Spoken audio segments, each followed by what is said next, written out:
So let's start. Today we are going to discuss washing soda.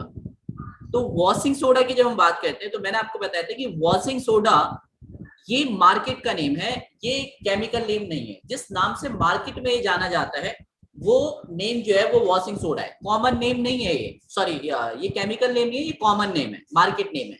तो इसका chemical name science में name क्या होता है तो मैंने आपको बताया था कि सोडियम कार्बोनेट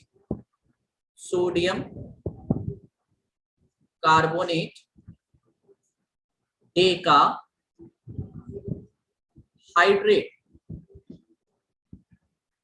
ये इसका केमिकल नेम है. केमिकल फॉर्मूले की जब हम बात करते हैं तो उसका केमिकल फॉर्मूला है बच्चे Na2CO3.10H2O. देखिए सोडियम कार्बोनेट Na2CO3, डे का मतलब 10 और हाइड्रेट मींस वाटर. तो इसका केमिकल फॉर्मूला क्या हो गया Na2CO3.10H2O. अब इसका फॉर्मेशन कैसे होता है तो फॉर्मेशन की बात कर लेते हैं, किसके प्रोडक्शन की बात कर लेते हैं, किसका प्रोडक्शन कैसे होता है. तो प्रोडक्शन की जब हम बात करेंगे तो आपको याद होगा कि जब हमने बेकिंग सोडा को हीट किया था तो सोडियम कार्बोनेट का फॉर्मेशन हुआ था. जब बेकिंग सोडा को हमने हीट किया था तो किसका फॉर्मेशन हुआ था, बेकिंग सोडा को हीट करने पर सोडियम कार्बोनेट बना था. ठीक है, जो हमने यूज में उसके इक्वेशन लिखा भी था. तो यहाँ पर फॉर्मेशन की जब हम बात करते हैं तो इसका फॉर्मेशन कैसे होगा, सबसे पहले हमको हीट करना पड़ेगा. क्या सॉरी हाँ, पहले सबसे पहले हम एक काम करते हैं, हीट ही कर लेते हैं. एक और केमिकल इक्वेशन लिख लो. हाँ, यहाँ पर अभी देखते हैं, जरा स्टार्ट करते हैं. यहाँ पर देखिए सबसे पहले आपने क्या किया था, बेकिंग सोडा को हीट किया था. ये इक्वेशन आप ऑलरेडी पढ़ चुके हैं, NaSCO3. इसको जब आपने हीट किया था, इसको जब आपने क्या किया था, हीट किया था. हीट का सिंबल क्या होता है, डेल्टा. डेल्टा हम इसके ऊपर लिख लेते हैं. तो ये क्या बना था, Na2CO3 plus H2O plus CO2. अब ये जो Na2CO3 का फॉर्मेशन हुआ, Na2CO3 का जो फॉर्मेशन हुआ, ये किसके साथ 10 मॉलिक्यूल्स ऑफ वाटर के साथ रिएक्ट करेगा और किस चीज का फॉर्मेशन करेगा, ये फॉर्मेशन करेगा वॉशिंग सोडा का. ठीक है, तो इसने क्या बनाया, Na2CO3 और डॉट 10H2O. ये जो बना, ये क्या बना, बेकिंग सोडा बना.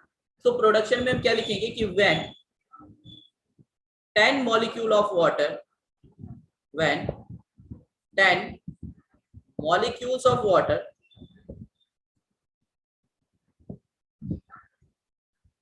reacts with sodium carbonate,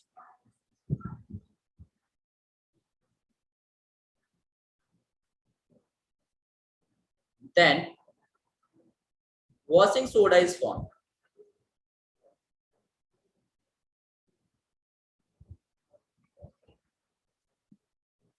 washing soda is form. Next यदि हम टॉपिक की बात कर लेते हैं तो इसका टॉपिक क्या हो जाएगा, इसका यूजेस. बेकिंग सोडा का यूज कहां पर होता है. तो यदि हम यूजेस की बात कर लेते हैं, यूजेस की बात कर लेते हैं तो इसका यूजेस कहां पर होता है. तो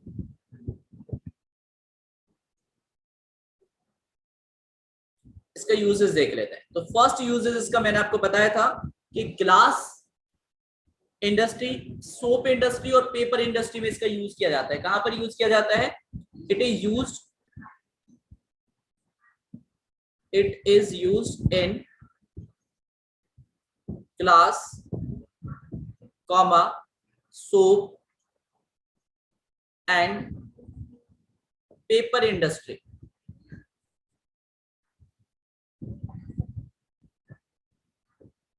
मैंने आपको बताया था कि बोरेक्स एक कांच होता है, एक गिलास होता है, उसके फॉर्मेशन में इसका यूज होता है. तो it is used in formation of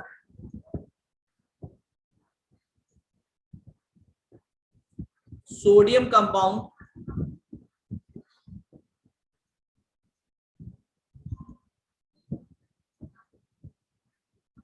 like borax. Borax एक सोडियम कंपाउंड है जिसके फॉर्मेशन में इसका यूज होता है. Third use, it is used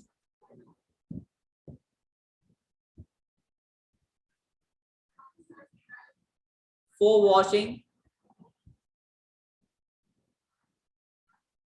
clothes. Next, it is used to convert hard water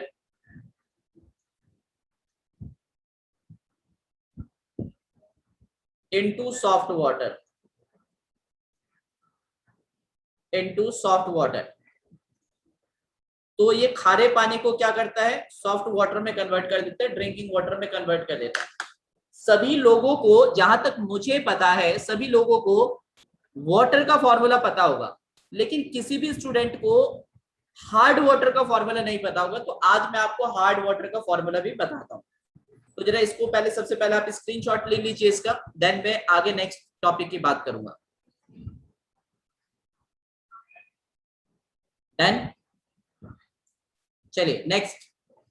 अभी मैं आपको हार्ड वाटर, देखिए वाटर का फॉर्मूला H2O होता है. ये I think many of the student knows that thing कि वाटर का फॉर्मूला H2O होता है, लेकिन क्या कोई ये जानता है कि हार्ड वाटर का फॉर्मूला क्या होता है? तो हार्ड वाटर का स्टूडेंट्स फॉर्मूला होता है D2O. क्या होता है? D2O. और D, भाई D तो किसी एलिमेंट का सिंबल आपने पढ़ा नहीं है, या पढ़ा है? नहीं पढ़ा होगा. H आपने पढ़ा है कि हाइड्रोजन होता है. तो मैं आपको बताता हूँ, आइसोटॉप्स ऑफ हाइड्रोजन. हाइड्रोजन के 3 आइसोटॉप्स होते हैं. ठीक है, हाइड्रोजन के कितने आइसोटॉप्स होते हैं? 3. उन्हीं 3 में से एक जो है वो D है. अब D क्या होता है उसकी भी मैं अभी बात कर लेता हूं.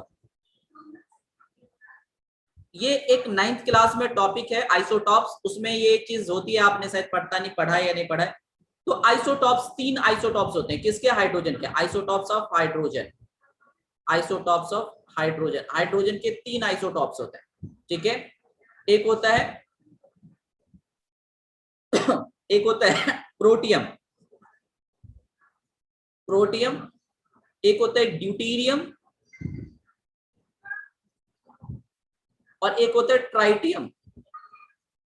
ट्राइटियम. तो जो प्रोटियम है ना बच्चे, ये होता है H11. H11. और जो ड्यूटीरियम होता है वो होता है H12. और जो ट्राइटियम होता है वो होता है H13. तो आइसोटॉप्स क्या होता है? जिनका एटॉमिक नंबर सेम है. तो ये जो नीचे आपने 1 तीनों के 1 लिखा है ना, नीचे वाला 1, तीनों में देखिए 1 है, मतलब एटॉमिक नंबर सेम होता है. ये नीचे वाले क्या है? Atomic number. और ऊपर वाले क्या है? Mass number. ठीक है, मास नंबर तीनों का डिफरेंट है. तो आइसोटॉप्स क्या होता है कि atoms, different atoms of same element having same atomic number but different mass number.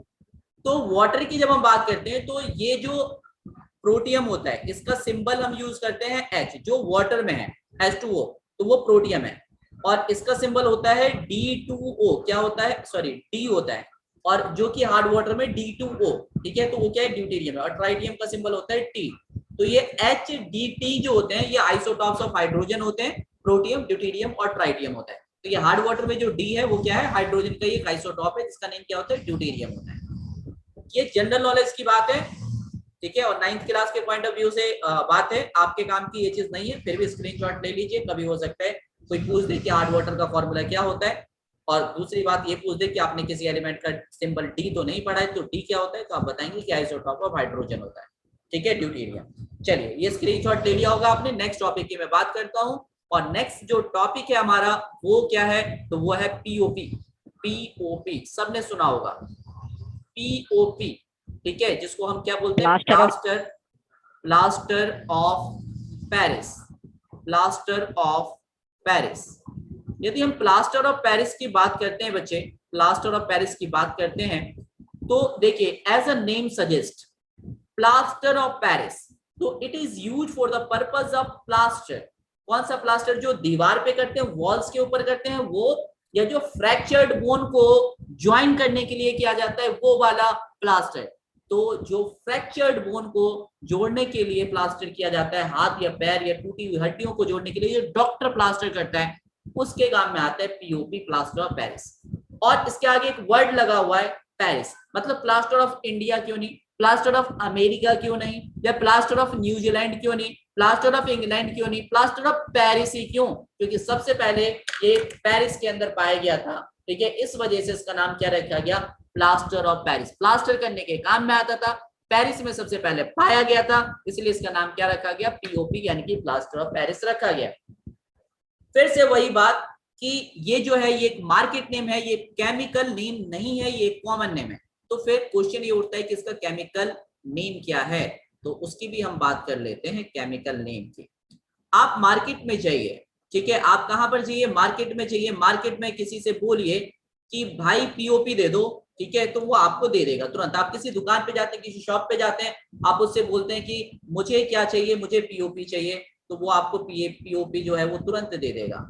But आप उसे ना कभी ये कह के देखना कि भाई मुझे ना कैल्शियम सल्फेट हेमीहाइड्रेट दे दे, तो थप्पड़ मारेगा, कहेगा पता नहीं क्या बकवास कर रहा है, खुद भी पागल है, मुझे भी पागल बनाएगा।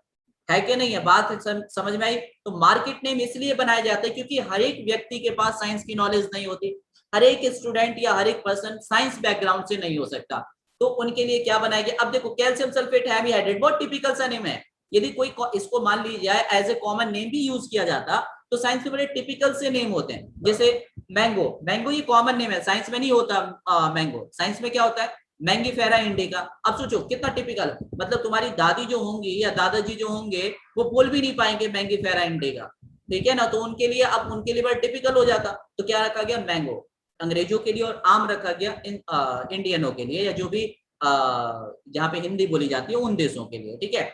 तो केमिकल नेम की बात कर लेते हैं। तो केमिकल नेम क्या है, calcium sulphate, calcium sulphate hemihydrate,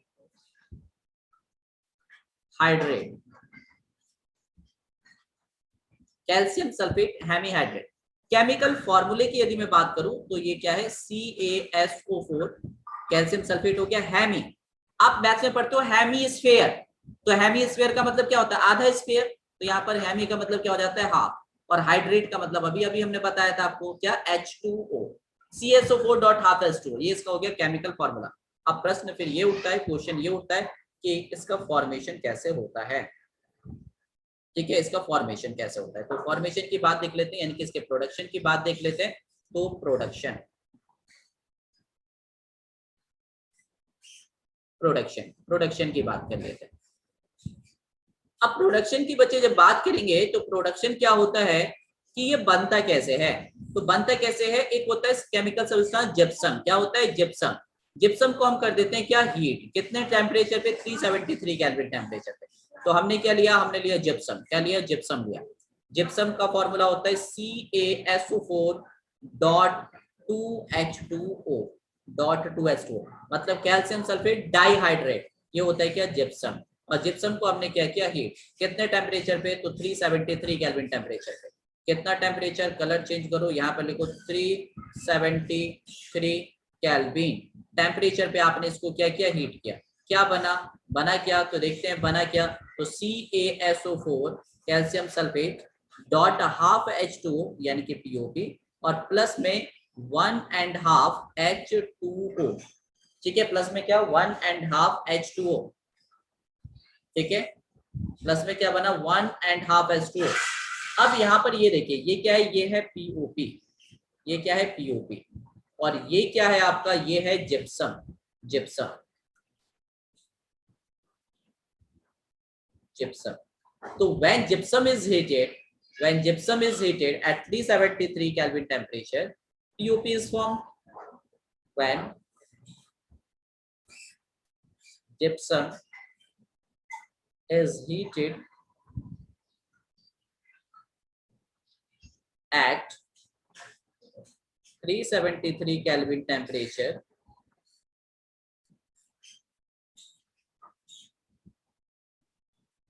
Kelvin temperature, then POP is formed.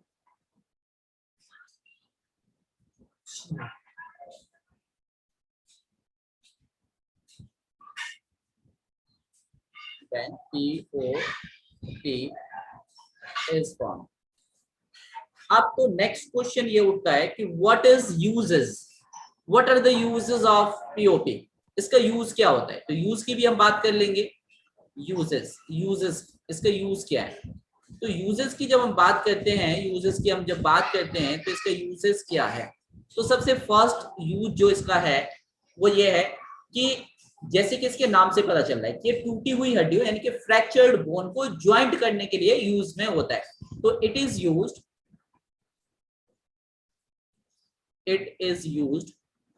To join the fractured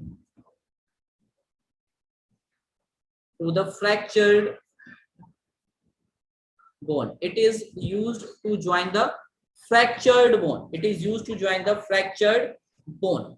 second point की यदि हम बात करते हैं, तो आपने यदि दीवारों को देखा होगा तो दीवारों पे जो डिजाइन होता है ना, वॉल्स के ऊपर या सीलिंग, जो छत आपकी आपके रूम की या आपके घर की फॉल्स सीलिंग बनाई जाती है, ठीक है। तो जो फॉल्स सीलिंग बनाई जाती है, ठीक है, या फिर दीवारों पे जो डिजाइन बनाया जाता है, या आपने देखा होगा जहाँ पे फैन लगाते हैं उसके ऊपर कोई डिजाइनिंग सा बना देते हैं, तो वो सभी किसका बनाया जाता है? पीओपी का बनाया जाता है, ठीक है। तो it is used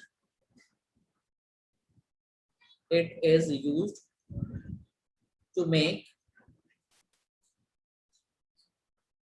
design on walls and ceiling. Ceiling मतलब छत। नेक्स्ट, आपने देखा होगा जब दुर्गा पूजा होती है या कोई भी पूजा होती है तो मूर्तियां बनाई जाती हैं। वो जो मूर्तियां बनाई जाती है वो किसकी बनाई जाती हैं? पीओपी की बनाई जाती है, ठीक है। तो इट इज यूज्ड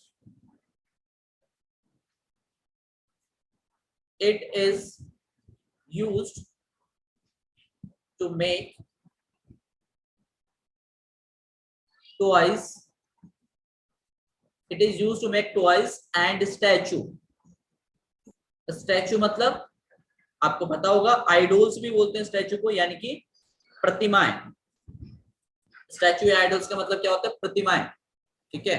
तो इन सभी का यूज, जो पीओपी का यूज है वो इन सभी जगहों पर होता है। कहां पर? फ्रैक्चर्ड बोन को जोड़ने के लिए, वॉल्स या सीलिंग यानी कि दीवारों और छतों पे डिजाइन बनाने के लिए, खिलौने और मूर्तियां बनाने के लिए इसका यूज किया जाता है, ठीक है। या कहीं पर सरफेस को स्मूथ करने के लिए भी यूज किया जाता है। चिकना यदि कहीं सरफेस बनाना हो तो उसकी जगह पर भी पीओपी का यूज किया जाता है, ठीक है।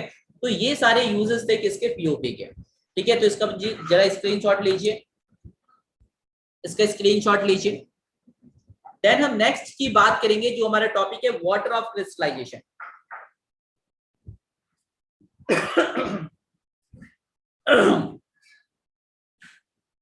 Next is water of crystallization. Next topic is water of crystallization. Water of crystallization. Water of crystallization. So when we are talking about water of crystallization, first of all, we have to know about some chemical formula like Na2CO3.10H2O. This is the formula of what? This is the formula of baking soda. And second is CaSO4 dot half H2O. This is the formula of what? POP. And next is this CaSO4 dot 2H2. This is the formula of gypsum. CuSO4 dot 5H2, blue bitter solution, ठीक है, of copper sulfate. This is the formula of baking soda. This is the formula of baking soda. This is the formula of POP. This is the formula of gypsum, and this is the formula of blue bitter solution of calcium, copper sulfate. अब आप ध्यान से देखिए, आपने washing soda देखा होगा, आपने POP देखा होगा, कुछ देखा ना देखा हो, पीओपी जरूर देखा होगा। देखा है पीओपी? अब पीओपी में मुझे जहां तक लगता है कभी आपने वाटर के मॉलिक्यूल्स नहीं देखे होंगे। देखिए फॉर्मूला में वाटर का मॉलिक्यूल प्रेजेंट है, यहाँ पर देख रहे हैं आप, हाफ H2O। लेकिन कभी आपने पीओपी जो देखा होगा, पीओपी क्या नाम है, पाउडर फॉर्म में होता है, उसमें कभी भी आपने गीलापन नहीं देखा होगा। क्यों नहीं देखा होगा? क्योंकि वाटर के मॉलिक्यूल्स प्रेजेंट तो होते हैं, लेकिन किस फॉर्मेट में होते हैं? तो ड्राई स्टेट में होते हैं। किस में होते हैं? ड्राई स्टेट में होते हैं। तो इसी को हम क्या बोलते हैं, वाटर ऑफ क्रिस्टलाइजेशन। क्या बोलते हैं, वाटर ऑफ क्रिस्टलाइजेशन। तो जरा ध्यान से बात को सुनेंगे, डेफिनेशन लिखेंगे वाटर ऑफ क्रिस्टलाइजेशन की। वाटर ऑफ क्रिस्टलाइजेशन की डेफिनेशन लिखेंगे क्या, कि the molecules of water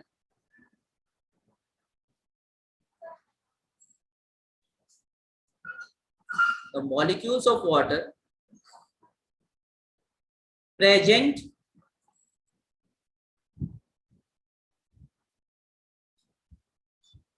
in one formula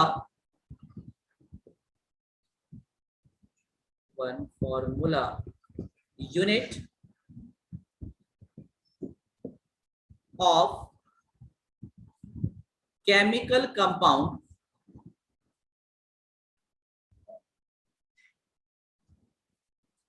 is called water of crystallization. Is called what? Is called water of crystallization. मतलब किसी भी केमिकल कंपाउंड के अंदर जो वाटर के मॉलिक्यूल्स प्रेजेंट होते हैं उनको हम क्या बोलते हैं, वाटर ऑफ क्रिस्टलाइजेशन बोलते हैं। क्या बोलते हैं, वाटर ऑफ क्रिस्टलाइजेशन बोलते हैं। और ये जो नंबर ऑफ मॉलिक्यूल जो वाटर के जो वाटर के मॉलिक्यूल्स ये किसी भी कंपाउंड के अंदर प्रेजेंट होते हैं, ये ऑलवेज फिक्स्ड होते हैं। ठीक है, the molecules of water, the fixed molecules of water, the fixed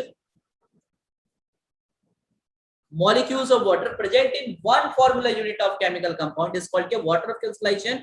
Or these water molecules, these water molecules always present in dry state, always present in dry state. ये जो water के molecules हैं जो present होते हैं किसी भी salt के अंदर, किसी भी केमिकल कंपाउंड के अंदर, जिनको हम वाटर ऑफ क्रिस्टलाइजेशन बोलते हैं, ये हमेशा किस में होते हैं, ड्राई स्टेट में होते हैं। ठीक है, ये अपने रियल स्टेट में, लिक्विड स्टेट में नहीं होते। इसी वजह से ये प्रेजेंट तो होते हैं लेकिन इनके वाटर मॉलिक्यूल्स विजिबल नहीं होते उन सॉल्ट या उन कंपाउंड के साथ। तो मुझे जहां तक लगता है कि आपने आज जो पढ़ा वो क्या क्या पढ़ा, मैं एक बार रिमाइंड कराता हूं आपको। आपने जो पढ़ा वो सबसे पहले पढ़ा वॉशिंग सोडा, देन आपने पढ़ा वाटर जो डी होता है, ठीक है, हार्ड वाटर होता है, वो डी जो है ये कहां से क्यों आते हैं, क्योंकि किसी भी एलिमेंट का सिंबल डी नहीं होता है। ठीक है, तो आपने वो समझा कि ये कहां से आया। और फिर आपने पढ़ा पीओपी यानी कि प्लास्टर ऑफ पेरिस, और देन आपने एट लास्ट पढ़ा कि वाटर ऑफ क्रिस्टलाइजेशन। और इसी के साथ ये जो चैप्टर है ये क्या हो गया, चैप्टर हो गया आपका एंड। तो नेक्स्ट क्लास में जब हम मिलेंगे तो हम मिलेंगे एनसीईआरटी के सॉल्यूशन के साथ, मतलब हम एनसीईआरटी के क्वेश्चंस को डिस्कस करेंगे और उसके बाद हम नेक्स्ट चैप्टर जो है वो क्या करेंगे, वो स्टार्ट करेंगे। क्या करेंगे, स्टार्ट करेंगे।